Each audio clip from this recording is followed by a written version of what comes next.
Assalamualaikum warahmatullahi wabarakatuh. Saya Muhammad Ramlan Pomanto dan Ibu Manto, Wali Kota Makassar, menyapa para Tribuners dalam acara Lentera Subuh. Tribuners yang dirahmati Allah Subhanahu wa Ta'ala, topik yang pertama kita akan bahas adalah bagaimana kita mengutamakan membaca Al-Quran. Kenapa kita harus membaca Al-Quran? Yang pertama, membaca Al-Quran di bulan Ramadan tidak seperti bulan-bulan sebelumnya, mengandung banyak sekali keutamaan. Di dalam bulan suci ini, umat Islam atau umat Muslim memiliki kesempatan untuk meraih pahala yang berlipat ganda dari setiap ibadah yang dikerjakan, tak terkecuali membaca Al-Quran.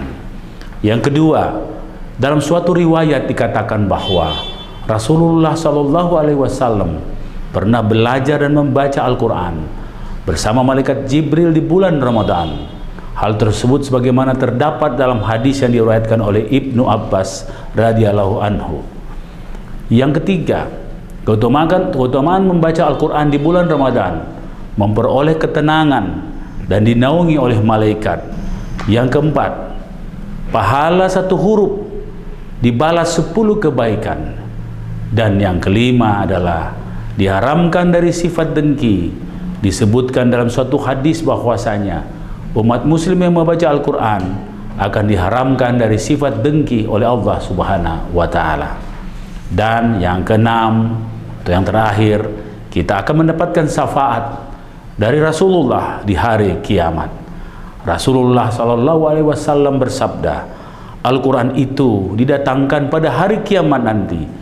Demikian pula ahli-ahli Al-Quran, yaitu orang-orang yang mengamalkan Al-Quran itu di dunia didahului oleh surat Al-Baqarah dan surat Ali Imran.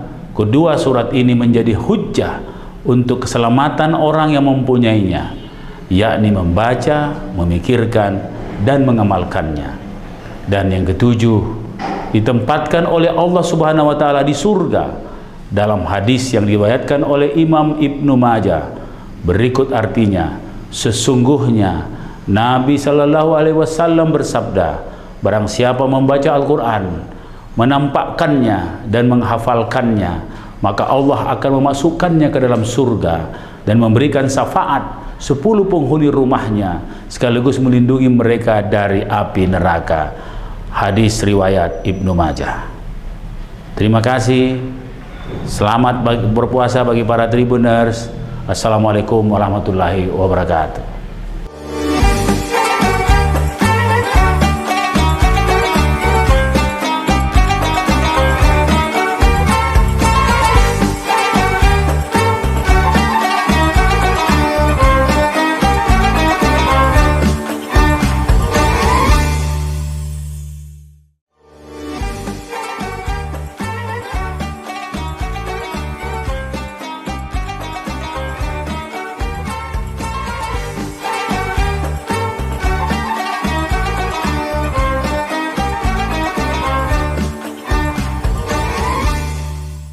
Bismillahirrahmanirrahim. Assalamualaikum warahmatullahi wabarakatuh. Marhaban ya Ramadan. Tribuners yang dimuliakan Allah Subhanahu wa Ta'ala, bulan suci Ramadan merupakan bulan ampunan, bulan di mana peningkatan ketakwaan kepada Allah Subhanahu wa Ta'ala. Nah, muncul sebuah pertanyaan, bagaimana hukumnya ketika ada orang yang berpuasa di bulan suci Ramadan akan tetapi meninggalkan sholat? Bagaimana hukumnya? Ibadah sholat merupakan tiang agama. As-sholatu imaduddin. Sholat itu merupakan tiang agama. Faman aqamaha, kata Rasulullah, barang siapa yang menegakkan, barang siapa yang melaksanakan, faqad aqamaddin, maka telah menegakkan agama.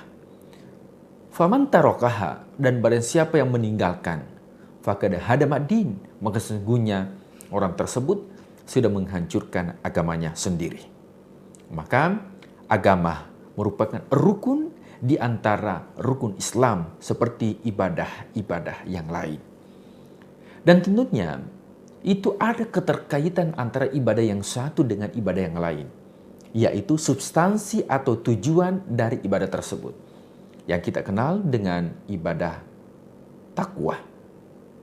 La'allakum tattaqun, yaitu membentuk pribadi yang bertakwa kepada Allah Subhanahu wa taala. Apa itu takwa? Yaitu melakukan perintah Allah dan menghindari larangannya. Dan salat merupakan perintah dari Allah.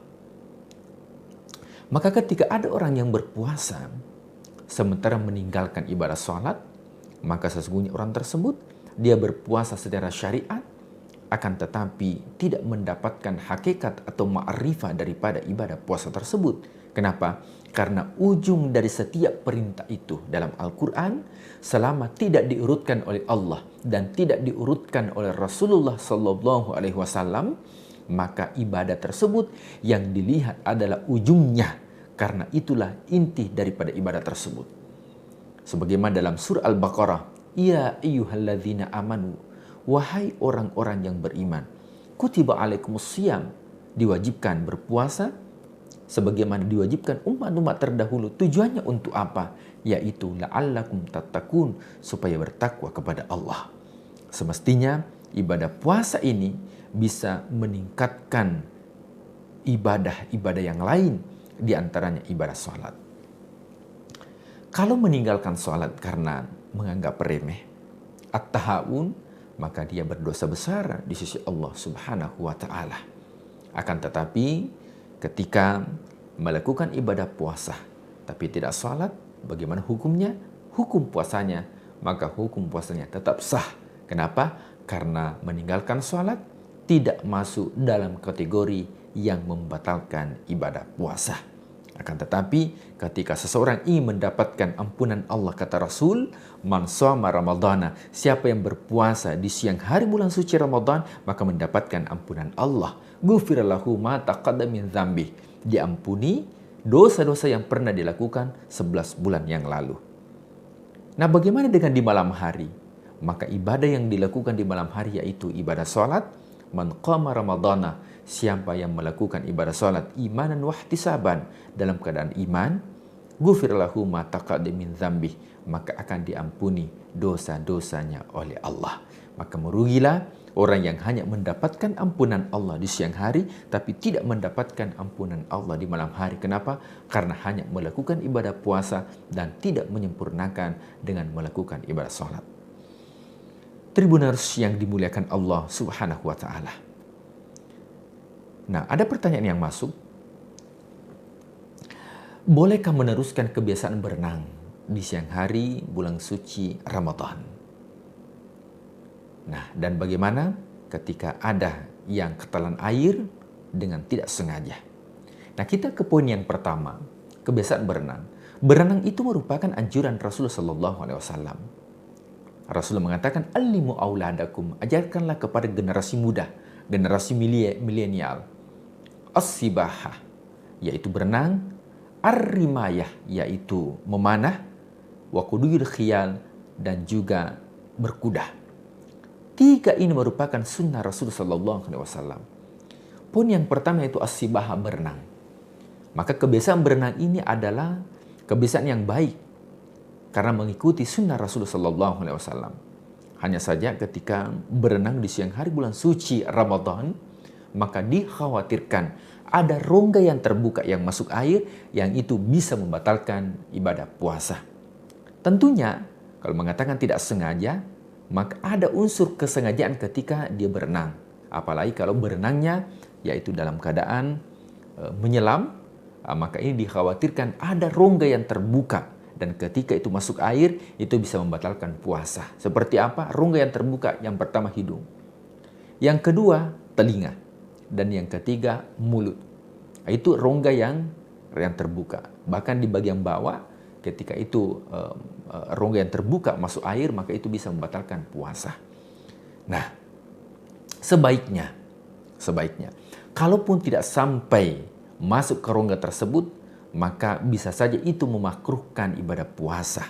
Kenapa? Karena siapa tahu dengan kebiasaan-kebiasaan yang sering kita lakukan berulang dan itu bisa masuk di rongga yang terbuka, maka dikhawatirkan kalaupun tidak sampai membatalkan puasa, maka itu masuk ke level makruh, artinya mengurangi kesempurnaan ibadah puasa. Karena semestinya yang kita lakukan di siang hari bulan suci Ramadan bukan berenang, tapi yang kita lakukan adalah ibadah-ibadah yang lain seperti baca Al-Quran, berderma, i'tikaf, dan sebagainya. Tapi kalaupun ada orang yang menjadi kebiasaan berenang di siang hari bulan suci Ramadan, selama mampu untuk menjaga rongga yang terbuka tidak masuk air, maka itu tidak membatalkan ibadah puasa. Kemudian ada pertanyaan yang masuk, yaitu bolehkah meneruskan kebiasaan? Ya, yaitu dengan menggunakan alat bantu oksigen pada saat berpuasa. Ya, ini tentunya pada zaman Rasulullah SAW itu tidak didapatkan alat bantu pernafasan seperti tabung oksigen, sehingga dianggap bahwa ini merupakan kajian kontemporer yang sudah difatwakan oleh para ulama. Di antaranya fatwa ulama mengatakan bahwa ketika ada orang yang menggunakan alat bantu oksigen, ya ketika berpuasa sedangkan harus menggunakan alat bantu karena sesak nafas, maka alat bantu tersebut berupa oksigen itu tidak dianggap sebagai bagian dari at-ta'am atau makanan, sehingga itu tidak membatalkan ibadah puasa karena dianggap bahwa itu hanya bagian dari oksigen yang dihirup oleh seseorang. Nah, Tribuners yang dimuliakan Allah Subhanahu wa Ta'ala. Nah, kemudian muncul pertanyaan selanjutnya adalah bagaimana jika seorang perempuan, khususnya Tribuners, kaum hawa, yang menggunakan atau yang mengkonsumsi obat pencegah haid sehingga bisa berpuasa full di bulan suci Ramadan. Maka dalam Al-Quran, haid seorang wanita merupakan fitrah yang diberikan oleh Allah Subhanahu wa Ta'ala. Apa itu fitrah? Yaitu kesucian yang diberikan oleh seorang wanita, kemuliaan yang diberikan oleh seorang wanita ketika masuk bulan suci Ramadan atau haid bulanan, itu merupakan keistimewaan yang diberikan oleh manusia, khususnya bagi kaum hawa, bagi kaum wanita. Rasulullah SAW bersabda, apabila dalam bulan suci Ramadan seorang wanita datang bulan, maka puasanya diqadha, akan tetapi sholatnya tidak diqadha. Nah, bagaimana ketika ada orang yang mengkonsumsi untuk mencegah itu? Karena harus mendapatkan puasa full di bulan suci Ramadan, maka ulama memfatwakan itu boleh-boleh saja. Hanya saja tetap harus dikonsultasikan ke pihak yang berkompeten, yaitu kedokteran, dokter, apakah tidak mempengaruhi kesehatan atau mempengaruhi kesehatan. Ketika itu mempengaruhi kesehatan, maka sebaiknya ditinggalkan. Tapi ketika itu tidak mempengaruhi kesehatan, itu silakan sah-sah saja puasanya, dan itu tidak membatalkan ibadah puasa. Tribuners yang dimuliakan Allah, mudah-mudahan ada manfaatnya. Ramadan Karim, Allahu Akram, wabillahi taufiq wal hidayah. Assalamualaikum warahmatullahi wabarakatuh.